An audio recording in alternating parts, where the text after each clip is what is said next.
que nós somos uma coisa só. Estamos todos unidos no universo, todos unidos. E a mente é esse fenômeno não material que possibilita que tudo se una, inclusive que o corpo funcione.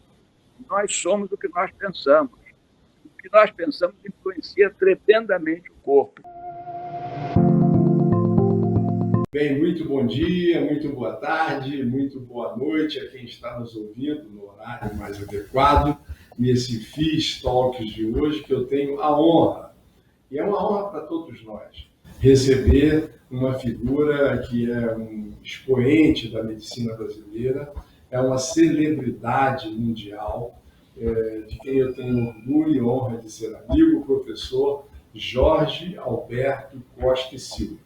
O professor Jorge Alberto Costa e Silva tem um currículo que nós gastaríamos todo o tempo do nosso FIS Talks se quiséssemos aqui enumerar item a item do que ele já fez na sua vida profissional, do que ele já construiu e do que já está nos deixando de grande legado para o resto das nossas vidas. O professor Jorge Alberto Costa e Silva é médico, é psiquiatra, é formado em medicina no Rio de Janeiro, pela Universidade Federal do Rio de Janeiro. Se formou jovem, com 24 anos.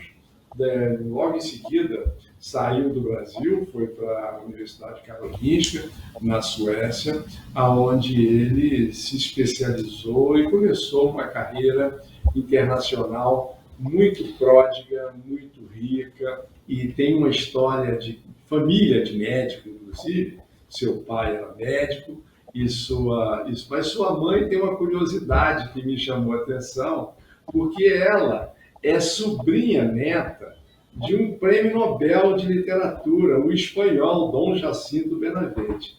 Dom Jacinto Benavente é um dramaturgo e escritor espanhol, que recebeu essa honraria e que me explicou bastante, quando eu tomei conhecimento disso, o apreço que o professor Jorge Alberto Costa e Silva tem pela literatura, pela arte, pela cultura geral. É um homem de grande erudição, de grande cultura, de grande conteúdo, respeitado em todo o mundo. Foi presidente da Academia Nacional de Medicina Brasileira, foi presidente da Associação Mundial de Psiquiatria, foi diretor de Divisão de Saúde Mental da Organização Mundial de Saúde, é professor titular da Universidade do Estado do Rio de Janeiro, foi diretor da Faculdade de Medicina da UERJ, é membro da Academia de Medicina da França, que é uma honraria raramente concedida a estrangeiros. Aqui no Brasil, por exemplo, nós só temos 3 membros, além do professor Jorge Alberto Costa e Silva, que eu tenho conhecimento, pelo menos, que é Oswaldo Cruz, Carlos Chagas e Carlos Chagas Filho. Veja em companhia de quem o professor Jorge Alberto Costa e Silva está nessa academia, da Academia de Medicina da França. Ele recebeu também o título de Legião d'Honneur, o Legião de Honra da França, concedido a figuras de grande destaque no mundo, e foi dado a ele pelo presidente Jacques Chirac. Ele também foi doutor, ele é doutor honoris causa de inúmeras universidades estrangeiras. Ele participa ativamente da fundação do Bill e Melinda Gates como colaborador ativo. Enfim, ele tem um currículo gigante de prestação de serviço a inúmeros países do mundo inteiro. É um homem viajado pelo mundo inteiro, é requisitado pelo mundo inteiro. Ele me falava há pouco, inclusive, que vai estar trabalhando agora num projeto de criação de uma nova universidade em Portugal, onde ele está neste momento, na cidade do Porto, uma universidade do futuro, uma universidade totalmente digital, construída com uma visão de modernidade para o amanhã, e da qual o professor Jorge Alberto sempre está presente. Ele é um homem de visão inovadora, um visionário, sempre presente nas boas causas da medicina. Bom, eu vou deixar que ele fale um pouquinho mais sobre a sua trajetória de vida pessoal, para complementar esse consolidado de currículo que eu fiz aqui, para que nós pudéssemos ganhar mais tempo conversando com o professor Jorge Alberto Costa e Silva sobre as questões de saúde mental no mundo. Mas antes de passar a palavra para ele, eu queria apenas lembrar a ele uma frase, dessas frases que são reconhecidas, de Dom Jacinto Benavente, de quem ele é sobrinho neto. Ele é sobrinho bisneto, talvez. O Dom Jacinto Benavente, que ganhou o Prêmio Nobel de Literatura, ele tem uma frase que ficou famosa. Ele fala assim: muitas pessoas pensam que ter talento é sorte. Poucas pensam que a sorte é que possa ser uma questão de talento. E eu acho que essa frase foi... Ela não foi inspirada em Jorge Alberto Costa e Silva, porque essa frase precede a existência de Jorge Alberto Costa e Silva. Mas ela é perfeitamente aplicável a esse talentoso e sortudo médico e cientista e pesquisador brasileiro que tantos nos honra. Muito boa tarde, muito boa noite, professor Jorge Alberto Costa e Silva. Um prazer e uma honra tê-lo conosco. Boa tarde, boa noite, bom dia. Porque o mundo vive diferentes momentos do dia, né? Eu quero, antes de mais nada, agradecer, José, que eu conheço, admiro de muitos anos, quando você fazia aquilo lá em Botafogo, aquele treinamento de pessoas para trabalhar em hospitais, né? Já desde aquela época, você sempre foi um empreendedor, um homem muito dinâmico. Agradecer esse convite. Eu acompanho o FIS, eu já assisti várias vezes alguns vídeos aí feitos por vocês, extraordinários todos, os que eu assisti. Eu não assisti todos, mas eu assisti alguns, porque me interessavam em especial. Agradecer o convite, é uma honra estar aqui ao lado de tantas ilustres pessoas que me precederam nesse projeto teu, que é do maior interesse. Eu estou muito honrado de participar, principalmente que é uma luta minha, né? Você, como disse mesmo, a desigualdade no acesso à saúde sempre foi a grande preocupação, principalmente depois que eu trabalhei 10 anos na Organização Mundial de Saúde de Genebra. Eu me empenhei nisso muito, né? O meu último projeto até não teve nada a ver com isso. Fui eu que arrumei os fundos para erradicar uma doença com o Brasil, consegui no Brasil esse dinheiro para erradicar a bolba, que é uma sífilis de pele, que em crianças de 4 a 6 anos morrem todas. E ela tinha desaparecido do mundo. O adulto é um portador são da doença. E hoje, na África subsaariana, tem 2,5 milhões de crianças que iam morrer e não vão morrer mais, porque já começamos esse projeto, que em 2 ou 3 anos eu participei com um grupo brasileiro, um grupo da OMS, do brasileiro, que eu consegui convencer para participar desse projeto. Então, até fora da área de doença tropical, que não existia mais no mundo, a minha preocupação foi exatamente fazer o acesso à saúde ser igualitária no mundo, que eu não vou conseguir, evidente, eu já tenho 80 anos, e realmente por isso que eu me preocupo tanto com o futuro. Porque o passado eu não posso preocupar, porque eu já fiz, ele está feito, está pronto, está lá, você já falou aí dele. Então, o que eu posso fazer agora, o curso passado eu fiz para mim, na grande parte, né? Para aprender, para ter uma posição importante na minha profissão, ajudar. Agora eu faço para quem não vai me ver, que eu não vou ver, não estarei aqui, mas quero ser como aquele construtor da pirâmide que colocou a primeira pedra. Nunca viu o fim da pirâmide, mas ele faz parte da história da pirâmide. Há um momento que a gente tem que fazer parte da história, né? E fazer parte da história é trabalhar para os outros e não para si. É esse o momento que você está fazendo isso. E esse projeto realmente Eu espero ainda continuar a colaborar, não sei quanto tempo eu tenho, você está entendendo? Mas cada minuto que eu tenho hoje é dedicado ao futuro. E o que impressiona muitas pessoas, porque que impressiona, principalmente aqui na Europa, que todo mundo faz 60 anos, 65, se aposenta, põe pijama ou vai passear, e eu continuo trabalhando de sol a sol, e eu não sei viver sem trabalhar, sem cada dia plantar uma árvorezinha, uma sementezinha. Né? Então, é um prazer, muito obrigado mesmo por estar aqui, é uma honra para mim. Uma honra para todos nós poder ouvi-lo, professor. Eu vou começar a nossa conversa, que é como de hábito, é uma conversa muito leve, muito coloquial. O seu trabalho como colaborador na Fundação Instituto Bill e Melinda Gates, que é uma instituição que me causa eu fico impressionado com o bom trabalho que essa instituição produz no mundo inteiro. Que casal espetacular!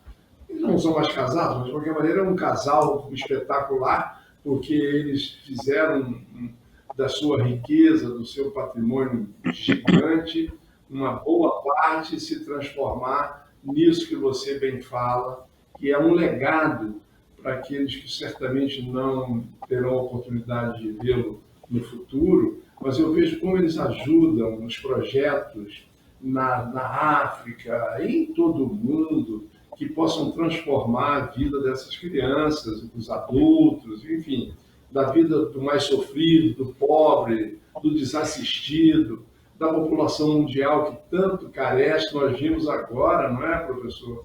Durante essa pandemia de Covid, que nós vamos conversar um pouquinho sobre ela, como a África ficou afastada das decisões dos imunizantes, e ainda hoje tem menos de 15% da população africana vacinada, por falta de acesso. Acesso é sempre a mesma coisa, é o acesso aos imunizantes. Então, eu acho que queria que você falasse um pouquinho como tem sido o seu trabalho de colaboração, como consultor, como membro ativo das tomadas de decisões estratégicas da Fundação Bill e Melinda Gates. Tem algum projeto novo que eles estejam trabalhando, que você tenha mais entusiasmo por ele, que pudesse, e que obviamente pudesse compartilhar nesse momento conosco aqui? Olha, eles colaboram muito com a Organização Mundial de Saúde, com a OMS. Eles são membros, inclusive, do pequeno grupo dos stakeholders, onde um brasileiro eu coloquei nesse grupo aí, que foi o que ajudou o projeto de erradicação da malária. O trabalho dessa fundação tem sido extraordinário. Na OMS, eles dão alguns bilhões de dólares por ano, e eles centralizaram na África, exatamente onde eles são menos os privilegiados africanos, né? E eles têm atuado principalmente das doenças mais endêmicas lá, tipo malária, diarreia infantil, tuberculose, HIV. E o trabalho deles, sem a contribuição deles, não teria. Hoje houve uma reunião até do vídeo, e a questão exatamente que eu coloquei foi: e a saúde mental dessas pessoas? A saúde mental nos nossos países, mesmo com as desigualdades, ela existe até para o pobre. Tem o SUS no Brasil, presta um grande serviço na área de saúde mental, não tenha dúvida. E em todos os países, aqui em Portugal também, todos têm acesso. Mas tem lugares mesmo muito ricos que eles não têm acesso nenhum. Aliás, os Estados Unidos têm 60 milhões de pessoas que não têm acesso a nenhum serviço de saúde. Eles são underserved population. Eu criei esse programa, underserved population, mental health for underserved population, quando eu fui diretor da Organização Mundial de Saúde em Genebra. E esse projeto teve a ajuda da Universidade de Harvard, fundamental, e continua até hoje. Então, eu quero dizer que o mundo hoje, eu posso dizer isso, que eu acompanhei nos últimos 60 anos, onde quase que eu estou formado em medicina, 57 anos, mais ou menos, mas eu acompanhei a psiquiatria, mas já desde antes do mundo. Ela não existia. o psiquiatra não existia. A psiquiatria sempre foi o segundo plano da medicina, até que ela hoje está virando o primeiro plano da medicina. Como dizia Gerald Eldman, também prêmio Nobel, o homem mais culto que eu conheci, que era imunologista, e acabou criando o maior instituto de neurociências do mundo, na Roya, na Califórnia. Ele dizia, nós temos, num livrinho pequeno, esse livrinho pequeno foi um dos últimos livros dele, e que era um livro exatamente em que diz respeito à mente humana, né? E ele dizia o seguinte, nós temos coração, nós temos pulmão, nós temos estômago, nós temos intestino, nós temos próstata, nós temos útero, temos braço, mas nós somos o nosso cérebro. Todo o nosso corpo existe para trazer ao nosso cérebro aquilo que ele necessita para funcionar, que é oxigênio, né? Energia, glicose, onde ele é o maior consumidor de tudo isso. O cérebro consome uma quantidade muito maior que o resto do corpo, pesando apenas 1,4 kg. E à noite, quando nós vamos descansar nosso cérebro, é um ledo engano, que é a hora que o cérebro mais trabalha, 6, 8 vezes mais do que quando estamos acordados. Nós dormimos para que o nosso cérebro possa recompor todo o nosso corpo e toda a nossa energia. E o cérebro é o órgão que é integrado ao corpo, ele faz parte do corpo. Ele é física newtoniana, porque ele é constituído de átomos, igual todas as moléculas, células e átomos. Porém, dentro do átomo tem um mundo subatômico, de elétrons, prótons, nêutrons, quartos, etc. E nós podemos falar um pouco disso. E é daí que vem a consciência. A consciência, ela emerge, ela não é criada pelo cérebro nem por nada, porque não se pode mais criar nenhuma forma de energia pela física, a gente sabe isso, o universo, toda ela foi feita no momento do Big Bang, segundo a teoria da física, né?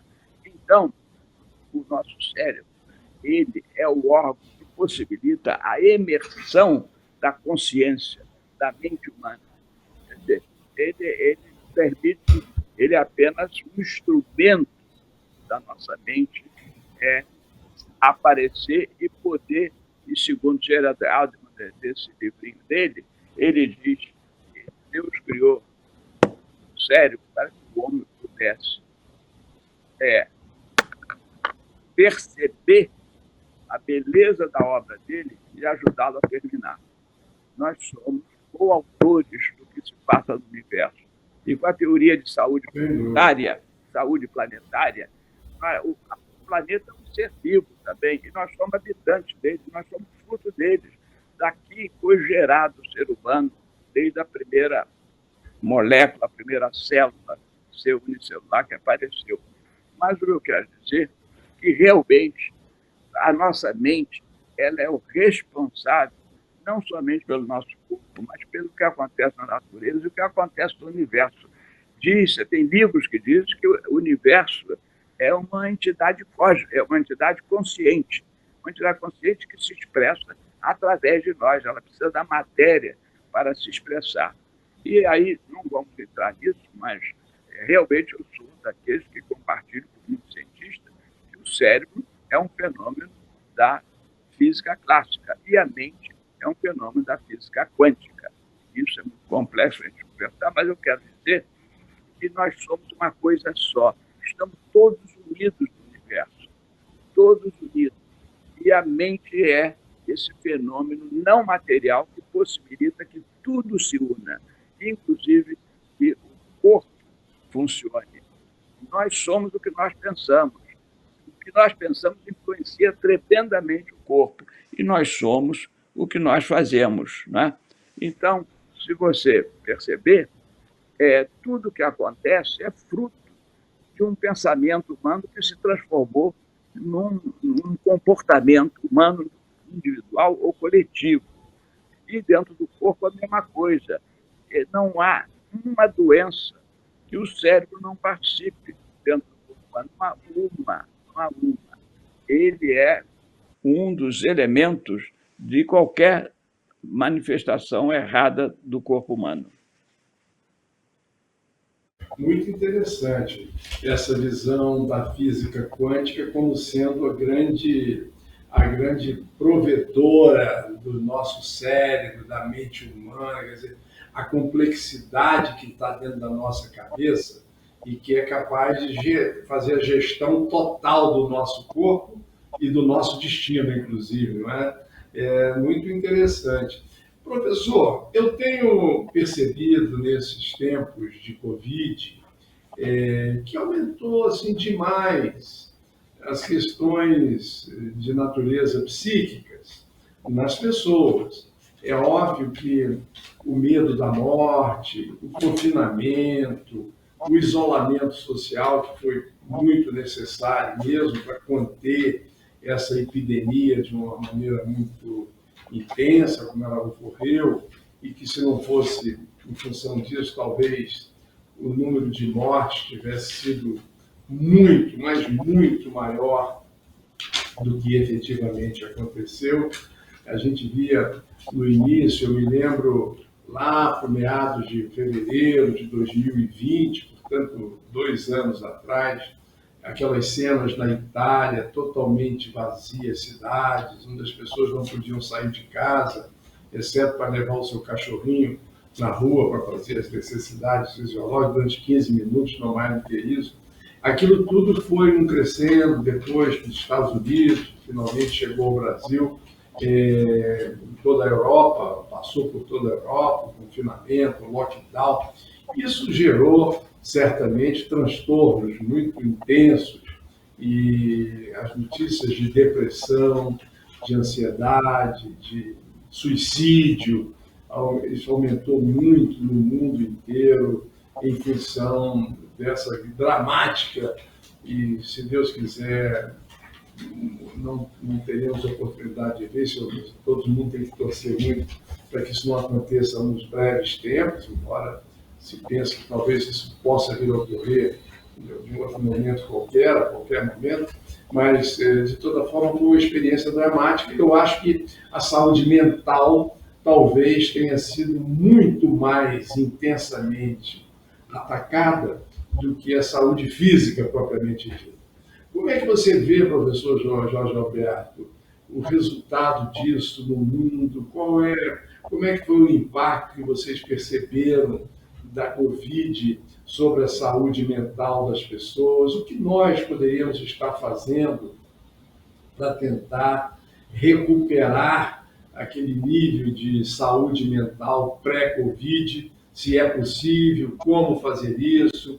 O que seria, na sua visão, sua experiente visão, deveríamos estar todos nesse momento recomendando, considerando que parece estarmos caminhando para o final desse quadro pandêmico ou epidêmico nos países que ainda estão muito ativos, com essa variante Ômicron, já aqui no Brasil, por exemplo, já está na sua fase decrescente. Eu espero que ao final de mais um mês, talvez, nós estejamos transformando essa doença numa doença endêmica, mas nós precisamos agora parar e pensar o que temos que fazer com as pessoas que ficaram sequeladas mentalmente ou sequeladas fisicamente.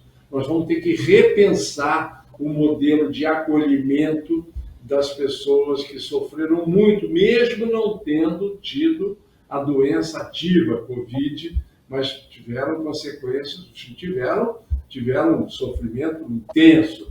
As famílias que perderam familiares, pais, mães, filhos, tudo isso foi um sofrimento gigante e repercute exatamente no cérebro, nesse componente que você, de uma forma brilhante, nos explicou, que é o senhor de todos os nossos movimentos e da nossa visão, e que é, consequentemente, aquilo que regula o que seremos, o que somos, o que podemos fazer com o nosso corpo.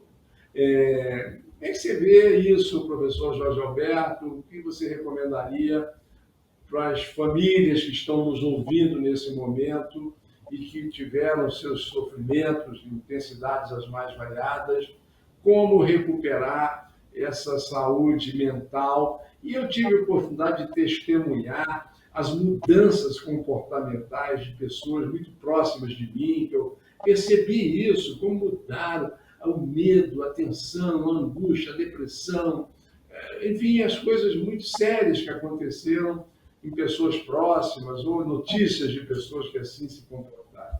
Como é que você vê isso e o que você recomendaria, professor? Muito pertinente esse seu comentário, José. Eu diria que muitas pessoas sofreram danos e sofrimentos físicos e muitos, infelizmente, fatal, morreram, faleceram, né? Porém, todos sofreram psiquicamente. Não há um ser senciente, consciente, que não tenha sofrido com essa pandemia. Nós somos seres sociais.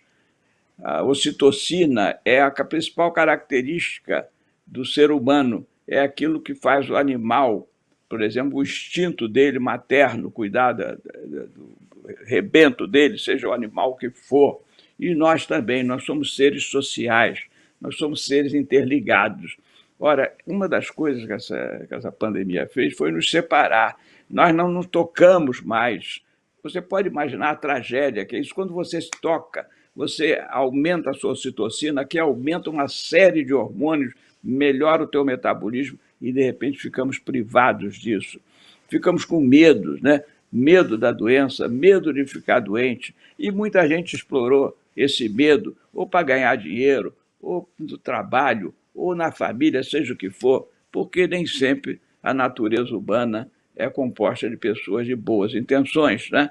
Então, que se aproveite de qualquer desgraça ou qualquer sofrimento. Então, mentalmente, todos sofremos. Agora, doença mental, nós vamos falar, é uma outra coisa, mas houve um dano psíquico em todo ser humano feito por essa pandemia. Ela mudou o mundo, mudou a concepção do mundo. Nós poderemos falar isso muita coisa, mas, evidente, o tempo, como o tempo é limitado, o tempo de vida é limitado, né, da permanência nesse planeta, mas o sofrimento mental de muitos, por muito evidente, pouca coisa se fala, que infelizmente somente agora está se escrevendo muito, mas o vírus, ele é um vírus inflamatório, e ele, mesmo sem penetrar no cérebro, ele toca o cérebro, porque quando o sujeito perde o olfato, o nervo olfativo já está dentro do cérebro, é porque ele tocou o cérebro, não é?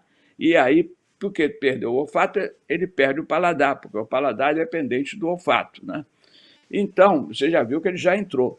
E aí, o que deu de caso de inflamação, principalmente das células brancas, da glia, dos astrócitos no cérebro, foi enorme. Alguns transformaram em cefalites, outros não.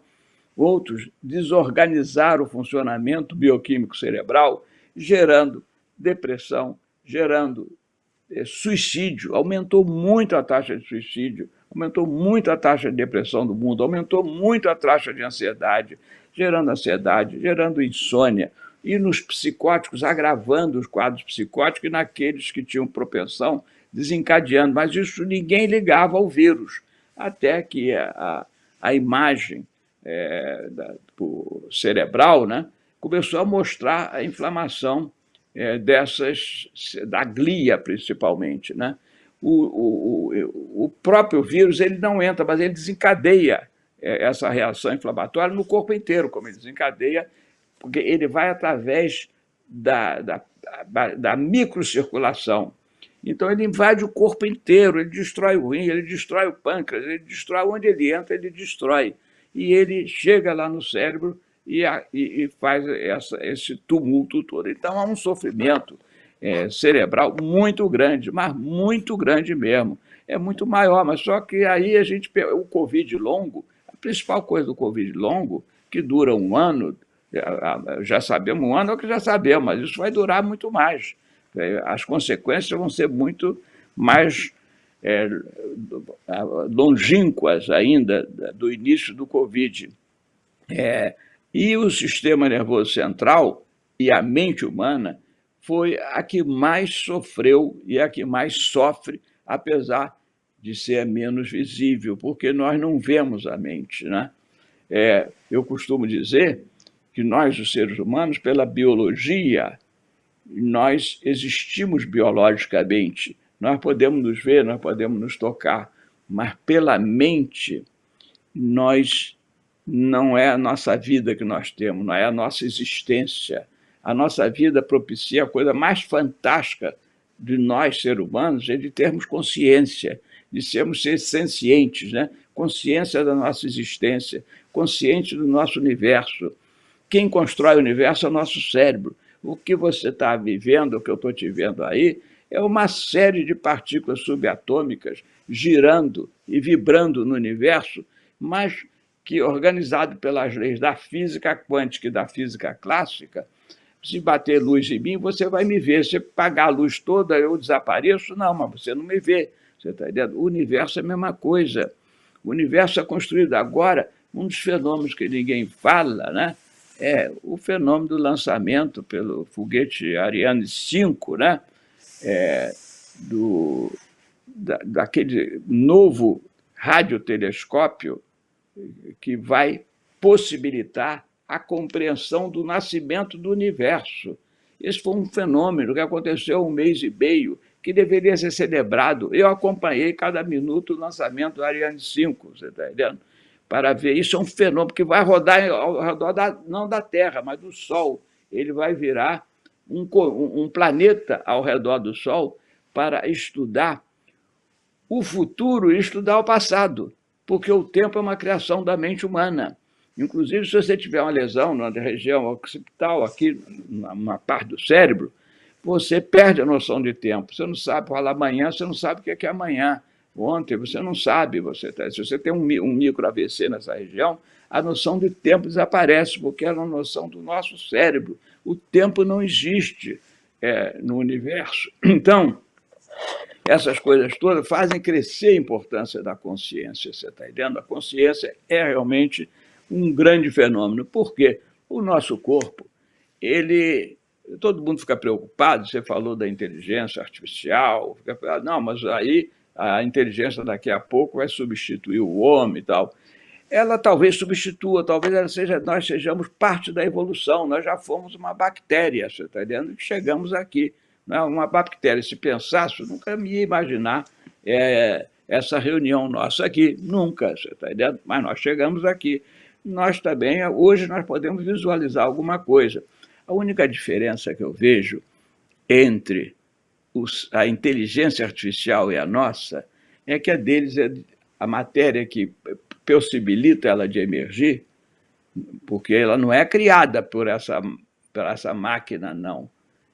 E tanto é que eu digo que eu não sei se devia nem chamar inteligência, mas aquilo é uma plataforma tecnológica que permite a minha inteligência de ampliar, assim como eu não chamo uma luneta ou um telescópio de olho artificial. Eu chamo de luneta e telescópio porque ele me permite o meu olho de enxergar mais longe ou mais profundo, você está entendendo? Então, ele é feito de sílico. E qual é a diferença de um ser de sílico e de um ser de carbono? O carbono é a molécula mais complexa do universo, que ela permite ela se ligar a inúmeras outros átomos. E é graças a isso que é possível o ser humano ter sentimentos, porque ele é feito de carbono. O de sílico não pode, a não ser que um dia ele incorpore esse carbono a ele, que vai possibilitar ele ter sentimento, emoções, amor, ódio, ternura, essas coisas todas. Mas ele não resta dúvida, ele é o futuro, ele já está aí. Ele está aí no momento, nós somos seres híbridos, não há quem não tenha um device dentro de um corpo aí hoje. Hoje todo mundo tem um stent. Existe uma empresa, né, a maior do mundo, de devices médicos, né, que a sede dela é nos Estados Unidos, no norte dos Estados Unidos, em Minnesota, Minneapolis, mas também aqui em Genebra. Eles têm 150 mil devices. Eles substituem qualquer parte do teu corpo. Inclusive, hoje, com as nanomoléculas, os implantes cerebrais para corrigir uma depressão, a Deep Brain Stimulation, pela psicocirurgia, que não é não invasiva, entra pelo olho. Você vê aquilo, vê, entre aspas, porque você não pode ver uma nanomolécula, uma substância de uma dimensão que o olho humano não atinge. O computador transforma ela em alguma coisa que você vê. E a primeira vez que eu vi, a pergunta que eu fiz, eu falei assim, como é que ele é capaz de fazer tanta coisa dentro do cérebro? Aí o cientista que trabalhou me disse, não, porque essa nanomolécula que a gente não vê, tem 1 milhão de informações que nós colocamos dentro dela. Eu falei, 1 milhão de informações? Como é que vocês colocaram 1 milhão de informações num negócio que é menor que uma poeira? Por quê? O que é quântico não está no tempo e no espaço. Aquilo ali eu posso botar 1 milhão, 2 milhões, 100 milhões de informações. É a coisa mais fascinante. A inteligência artificial é muito mais fascinante que a gente pode imaginar. Ela é um progresso da nossa inteligência. E eu vou lhe dizer, a medicina está devendo muito a ela, mas muito. A radiologia que o diga, o Watson que o diga, que o médico hoje nos Estados Unidos tem um Watson terminal para ajudá-lo no diagnóstico e nas hipóteses terapêuticas que ele tem que desenvolver. Ela está entrando em tudo. Eu hoje, lá no Instituto Brasileiro do Cérebro, que pertence a mim, eu transformei ele todo em inteligência artificial. Eu, por exemplo, faço um diagnóstico em transtorno neurocognitivo da idade ou então da criança com plataforma tecnológica e computador e trato com computador. Ali precisa de um terapeuta do lado para coordenar a coisa, para corrigir dentro do cérebro a matéria que está alterada e fazer o indivíduo se lembrar ou melhorar a memória dele, ou melhorar o raciocínio dele. Quer dizer, você vê que a coisa está mudando. Quando você trata a fobia hoje, como é que nós tratamos lá na clínica? Com realidade virtual, com o óculos da Google. Você faz o indivíduo perder medo de tudo em 4, 5 meses, você está entendendo? Porque ele engana o cérebro. O cérebro atua como se aquilo fosse uma realidade. Eu poderia citar 1000 exemplos de plataforma tecnológica que a gente está usando para tratar os transtornos mentais. Mas isso, evidente, é restrito ainda a um número muito pequeno. Mas tudo começa com um número muito pequeno. E o tempo é que vai permitindo o acesso à população em geral ao progresso. O progresso tem que começar muito pequeno, isso eu já estou convencido. Eu antes queria que o progresso chegasse imediatamente ao mundo inteiro. Não chega porque ele é caro no início. Ele fica barato com o tempo e grátis no futuro. E a hora que ficar com a inteligência artificial, vai ser um espetáculo. A inteligência artificial vai nos redimir, porque o carbono tem os seus defeitos, são as suas emoções, que são as suas qualidades também. Se você tiver esse carbono controlado por um sílico ou em simbiose como ele, como nós já estamos virando seres híbridos, e somos, o meu cérebro nasceu todo no mundo analógico e eu hoje vivo no mundo digital. Quer dizer, é preciso, por enquanto, indivíduos da minha idade. Por isso que eu sou membro de mais de 8 conselhos de administração, porque o cérebro, aí é uma coisa interessante, o cérebro ele vai se desenvolvendo, é o único órgão do corpo humano que está evoluindo. E até os 60 anos, ele funciona separado do direito do esquerdo. Você faz matemática, cálculo, tudo com o cérebro esquerdo, fala com o cérebro esquerdo. Porém, a hora que você tem uma emoção e entra uma emoção para corrigir até a razão, é o cérebro direito. Mas eles vão se comunicando através dos axônios. E ali você vai ver o corpo caloso. Chega uma hora que aquela estrada não deixa mais passar nenhuma outro axônio novo. Aí o que ocorre? Depois de 60 anos, o cérebro unifica. Você pensa e atua com os dois cérebros. Enquanto você é mais jovem, você primeiro faz a coisa com o cérebro, o outro entra depois, eles colaboram, mas eles são separados. E é o que acontece. Depois de 60 anos, isso é um estudo de Harvard muito recente, que é muito interessante, que demonstra isso, você tem uma ideia global de tudo, porque você vê globalmente. Então, o homem de mais de 60 e a mulher de mais de 60 anos, eles têm visão mais global, enquanto o mais jovem tem visão mais focal. Eu sei, às vezes, o que eu quero, aonde eu quero chegar, nos meus conselhos. Mas eu tenho que dizer para o jovem, olha, temos que chegar em tal lugar, mas não estou vendo, mas não interessa, é assim, assim, assim, constrói uma plataforma tecnológica, porque ele vai saber construir, mas não sabe onde vai chegar. Eu vou saber aonde chegar, mas não sei como construir. Então, ainda precisamos dos dois. Mas depois de 60 anos, a coisa vai melhorando. O cérebro artificial vai fazer isso de uma maneira só. E você sabe qual é a fase áurea do cérebro, onde ele é mais global, mais holístico, e é fantástico isso, 80 anos, os anos 80. E ele, tanto com o cérebro rígido... Como você está, eu sou aqui um gênio, você está entendendo? Porque eu tenho 80, exatamente. Eu estou na melhor fase, estou fazendo promoção minha. Estou me vendendo, rapaz, você está entendendo? Aí, tem que pagar para ouvir 80 anos. Antes a gente procurava o jovem para falar. Hoje estão procurando, né, Warren Buffett, né, um sujeito de 80 e tantos anos. Você pode notar que os grandes homens que comandam aí o mundo, aí no Brasil está cheio também de octogenários, né, em posições de comando. Mas nós não somos executivos. Nós somos homens para dizer aonde que o executivo tem que ir. E impedir o jovem, no arrobo dele, de descobrir coisas, de reinventar a roda. Porque daqui a pouco chega, mas tem uma coisa fantástica aqui. Aí eu vou dizer, não, mas isso aí já existe há milhões de milênios, é roda, chama-se roda, né? Então, essas coisas sobre o cérebro é fascinante. Mais você estuda o cérebro, eu digo, quando a gente estuda o cérebro, é quase que eu me ponho de joelho de tão fascinante que é o que o cérebro está mostrando e vai mostrar os próximos 10 anos. Você escreve isso aí, anota isso aí. Você ainda vai fazer, daqui a 10 anos, um quiz desse sensacional sobre o que o cérebro, em colaboração com o cérebro artificial, vão produzir para o homem.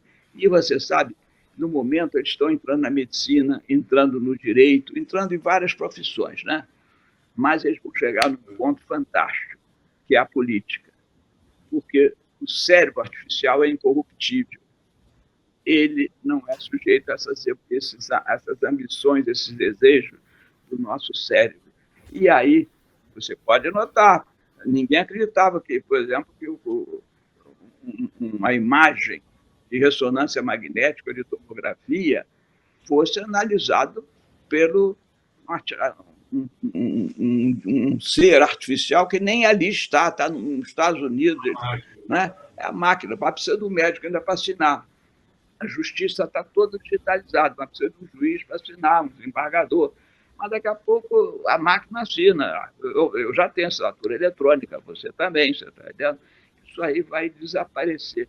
Aí o mundo vai, acredito, chegar ao ponto dessa inequalidade desaparecer, dessa desigualdade desaparecer, dele ser mais justo, dele ser mais holístico, dele ser mais global. Você está entendendo? Então, isso aí foi por causa do vírus. Eu falei do vírus porque o vírus ele mudou a sociedade. Ela não vai ser nunca mais aquela sociedade que nós conhecemos. Você falar voltar à normalidade de antes. Eu não quero voltar a ela, não. Eu quero voltar a uma muito melhor. Ela vai voltar muito melhor. Esse é um processo de evolução. Toda mudança tem um momento de adaptação. Quando você muda de uma coisa antiga para uma coisa nova, a antiga vai sofrer e vai resistir para não mudar. E a nova não vai sofrer, mas vai lutar para sobreviver. E isso Darwin já nos disse. Fica o mais apto. Então, nós vamos progredir. Eu estava assim, na realidade, uma curiosidade e, ao mesmo tempo, uma reflexão que eu julgo seja pertinente é o saldo que ficou dessa Covid, do ponto de vista da saúde mental, ela é um saldo muito, eu diria, negativo do impacto, como você bem afirmou, que causou em todo o mundo, todos nós, né? Independente se tivemos ou não membros da família doente ou que faleceram, ou se nós mesmos fomos infectados ou não, todo aquele momento do medo, da incerteza, da imprevisibilidade, das coisas próprias da medicina, imprevisíveis, incertas, e, consequentemente, eu penso que talvez a tecnologia que você tão bem define, ela talvez pudesse ser, e talvez sirva como a referência principal à saúde mental, para tentar equacionar e ajudar essas pessoas, todos nós, mas uns com mais ou menos dificuldades de acesso a suportes médicos especializados, talvez a tecnologia possa ser acelerada, não para o suporte às doenças físicas, porque essas já estão sendo bem conduzidas. O problema está no impacto da saúde mental, que não existe estrutura no mundo para suportar esse volume gigante de pessoas que sofreram demais com a pandemia. E talvez seja esse o caminho. E eu fico muito feliz de ver o professor Jorge Alberto, aos 80 anos de idade, participando de projetos de futuro como esse da Universidade do Porto, onde se pensa uma universidade nova, com essa sua cabeça brilhante, disponível para pensar novos conhecimentos, de que forma a gente pode estar ajudando. O mundo tem que se juntar, especialmente o mundo mais rico, ele tem que se juntar para ajudar o mundo mais pobre. Não adianta nós termos resolver a vacina no nosso braço se o nosso vizinho não tem a vacina disponível para ele, porque ele vai se infectar. A África, os países pobres, a América Central, eles vão se infectar, talvez não seja mais com este vírus da Covid, mas eu estou falando do pensamento próximo, do futuro muito próximo. Nós talvez tenhamos que criar uma nova ordem sanitária mundial, de dar mais equidade de acesso aos povos do mundo, pobres e ricos, no mesmo tempo, das soluções que possam reduzir esse sofrimento físico e este sofrimento mental, que não está sendo mensurado corretamente, mas que pode trazer impacto econômico, social, ambiental, enfim, impacto de toda a ordem na sustentabilidade planetária. Eu acho que a saúde mental precisa entrar nas prioridades do mundo para serem resolvidas, porque o impacto que uma doença como a Covid ou qualquer outra no futuro possa trazer para a humanidade, ela pode ser de uma magnitude que talvez nós não estejamos dimensionando o risco que isso pode levar para a sustentabilidade do nosso planeta. Você não acha, professor Jorge? Você está absolutamente certo. Nós hoje falamos em saúde planetária, não falamos mais em saúde mundial. Na medida que nós fazemos um buraco do ozônio do tamanho que ele está, poluímos o ar, poluímos a água, que nós distribuímos a floresta, mais vírus vão aparecer, porque é preciso morar em algum lugar, estão expulsos de um lugar que não tem mais o habitat dele, que é o animal que ele habita, espalhar, e vai chegar o homem que não está preparado para ele, né? E aí a tecnologia, engraçado que quando nós falamos de tecnologia toda, nós pensamos no ser artificial, mas o maior ser tecnológico que existe é o homem, o próprio ser humano. Nós somos uma tecnologia espetacular, feita por Deus, digamos assim, de uma maneira, vamos dizer, mais filosófica aí. E a outra está sendo feita por nós, mas nós fomos obra de alguém que veio, algo, você está entendendo? Que fez. Então, essa é a lei do universo. Então, quando falo do sofrimento mental, ele é o pior sofrimento, que é o sofrimento existencial, porque a vida, por exemplo, ela existe sem consciência, não sente nada, está em coma induzido, está em coma, não sente nada. E a mente dele não emerge, porque ela precisa da matéria para emergir. Então, ou vai emergir errado, porque deteriorou a matéria dele, vai sair errado, vai sair com doença, vai sair com esquecimentos, com Alzheimer, com Parkinson, doenças neurodegenerativas, que nós chamamos, vão pagar um preço muito caro.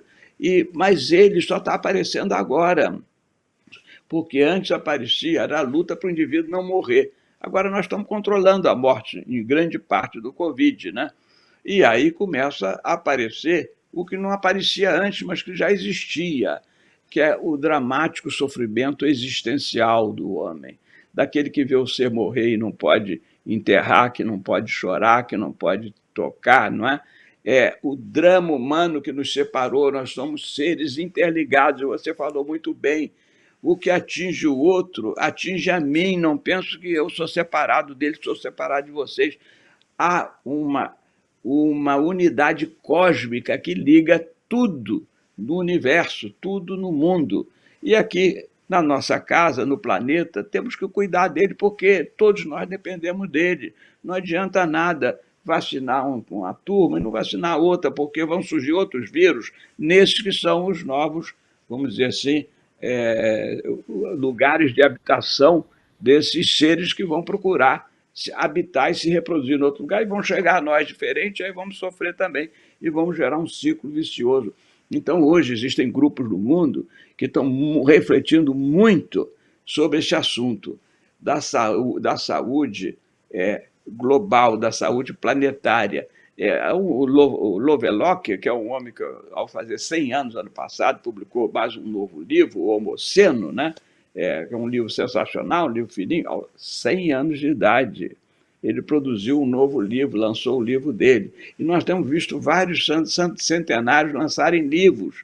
Já pensou? O homem de 100 anos lançando livros revolucionários como esse do Lovelock, né? Do Homoceno, mostrando que agora o homem está realizando que ele, lesando o outro ou lesando a natureza, ele está lesando a si mesmo. Está gerando uma consciência global, uma consciência planetária e uma consciência mesmo cósmica, se formos pensar mais longe, né? Porque nós somos uns seres do cosmos, nós vivemos no universo. A gente pensa, eu penso que eu estou morando aqui em Portugal, morando em Ipanema, Não, eu estou vendo o planeta Terra. Mas o planeta Terra vive aonde? Não, ela vive numa galáxia. A galáxia vive aonde? No final, todos somos filhos desse cosmos e que estamos unidos mesmo se nós não enxergarmos. Se eu não tratar aquele que eu não enxergo, que está perto de mim e eu não enxergo, que é a pior cegueira que tem, é não enxergar o meu próximo, você está entendendo? E próximo no sentido mesmo de proximidade, eu não estou me enxergando. Eu estou achando que eu estou ganhando com aquilo, mas eu estou perdendo e muito. Então, esse seu trabalho é um trabalho magnífico e você, com a sua inteligência, em pouco tempo, pegou aquilo que eu penso, aquilo que eu fico refletindo. Aliás, eu tenho aqui, eu estou acabando de corrigir, o livro que escreveram sobre mim, tá certo? Está aqui, isso aqui é um livro que é sobre minha história.